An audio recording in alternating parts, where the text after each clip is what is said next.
Welcome to MyLITV. From Manhasset to Montauk, we've traveled our communities to bring you the following events. I'm your host, Waldo Cabrera. MyLITV starts now.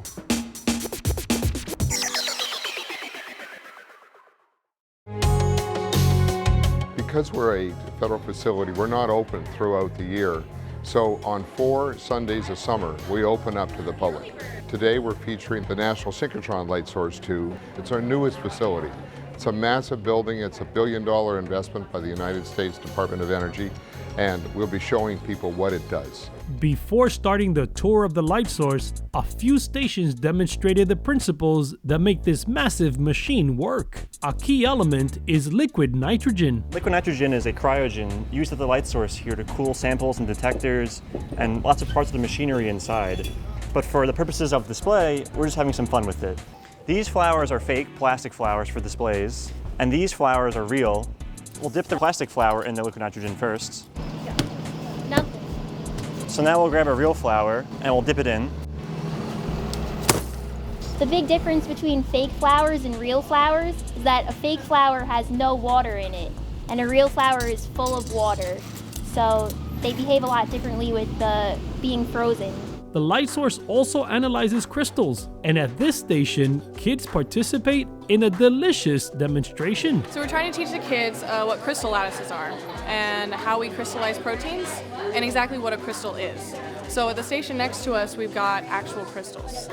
And our station, we just use gumdrops and toothpicks to represent molecules and their bonds. And to help illustrate how the building works, there's a mini synchrotron. The vacuum pump is what takes out all the air from the ring, because if there's air in there, the electrons will stick to the air and not stick to each other. Then next we turn on the magnets, and the magnets will steer the electrons and make sure that they're actually going in the circle. Otherwise they can crash into a wall or not stay where they're supposed to.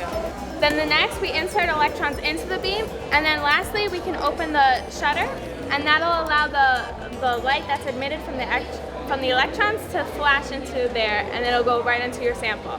Now that we know how it all works, why do we need this huge machine? It's similar to a really powerful microscope. Because the wavelength of X-rays is so short, you can see very fine, very small structures. The electrons at light source travel virtually at the speed of light. Einstein said, as you try and get closer to the speed of light, you only get a little bit faster, but you get a lot more energy. And that's what we're interested in. We're electrons that have a lot of energy, and we take that energy and we wiggle the electrons, light comes out.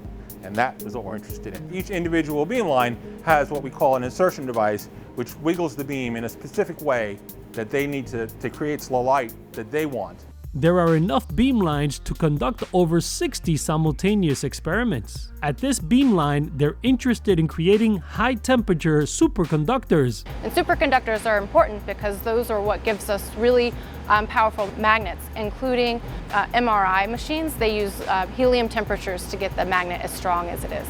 This technology can also help companies like Facebook and Google manage their data centers. For these large data centers, they have a large heat load, and it's difficult to cool the electronics so that the computers run very efficiently. With some of the research that we do here at CSX with the high temperature superconductors, one could imagine that if we were able to get a room temperature superconductor, then you would end up not building up heat as the electricity passes through the different electrical components. The NSLS 2 building is so large that the researchers use bicycles to get around. The ring is just really long and really wide, and if we don't have the trikes, and it takes forever to get around, so every minute you waste walking is another minute you don't do research. Although all this technology is a lot to absorb, it was enthusiastically received by the visitors. I'm very excited. I don't even know what I'm looking at half the time, but that's fine. You know, you ask and people are very enthusiastic to give some answers, so that's good.